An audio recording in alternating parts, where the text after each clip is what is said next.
Start.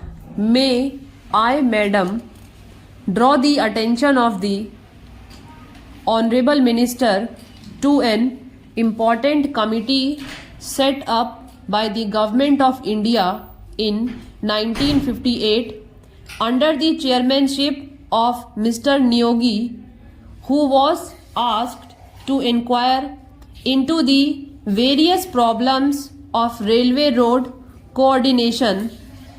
Their preliminary report appeared some time ago and it was even circulated to all the state governments for their opinion, but to my regret, I have to say that the work of this committee has been very much hindered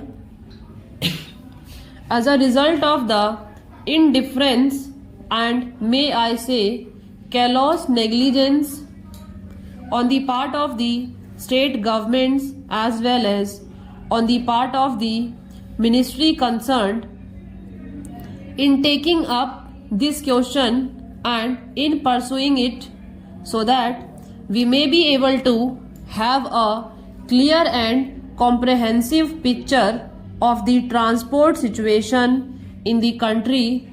Now, railway transport, like any other mode of transport, is suffering under a major handicap. The handicap being that we do not know, nor does the railway ministry know, what the exact quantum of transport required in the country is and what the rising demand is, which the railways are expected to cater to in future. Certain targets which have been worked out in the third plan have been given to us. In the second plan, we were given certain targets, but unfortunately, Madam, may I point out that along those targets were either gross underestimates or exaggerations. Throughout, we have seen that we have not been able to have a well coordinated and progressive development of the transport system, and in particular the railway system in the country. So anything we suggest today will have that kind of air of unreality without knowing fully or adequately what exactly the transport needs in the country are. We are not in a position to discuss or dilate upon the problems of the railways or the transport itself. Madam, last year when I was speaking on the budget, I pointed out that there had been planning of some sort, but within this planning there had not been sufficient planning in the functioning of the administration. There has not been planning in carrying out the various phases of the program enunciated in the plan or in the budget. Frequently, we come across the statement by the Honorable Minister that the railways have not been able to fulfill certain things. I went through the pages of the budget papers and also the speech of the minister.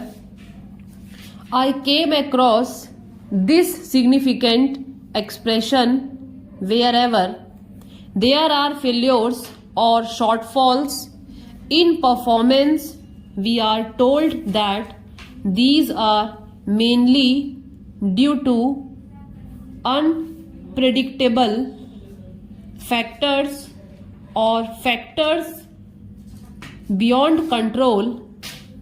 I do not think that some of the factors which my honorable friend would like us to believe that they are unpredictable or uncontrollable cannot be anticipated. For instance, I may draw the attention of the Honorable Minister to one important fact, that is, we have been supplying some time past empty haulage for a long distance to collieries, to steel factories, and so on. We are told that this empty haulage is unavoidable, that we have to find out empty wagons to steel factories and collieries to carry raw material or perhaps coal and the like. So, for a long distance, we find wagons going empty, but if there had been a research cell, an organization in the ministry to find out ways and means of utilizing these wagons fruitfully by avoiding bottlenecks in between, we could have solved the transport difficulty to a certain extent. I do not want to be told by the minister that this is a physical impossibility.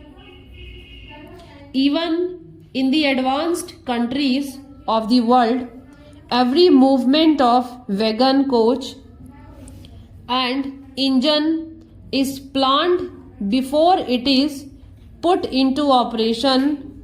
It is unfortunate and tragic that in this country, after a decade of planning, we have not been able to think in terms of planning while executing the works.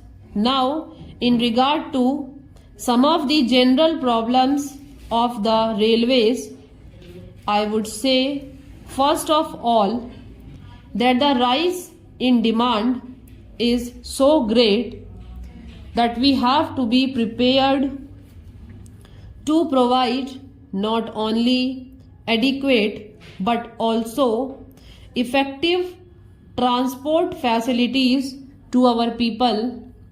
I need not tell the House that the railway transport system in general is greatly dependent or interdependent on the general economy of the country, but during the last one decade there has been one significant factor that has to be appreciated, that is the demand for transport is increasing at a faster rate than the rise in the national income or the rise in production in any sector or in any industry.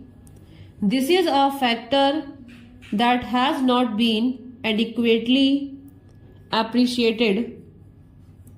Even if it has been adequately appreciated, no attempt or sincere effort has yet been made to carry out the fulfillment of the needs of all the sectors of our economy.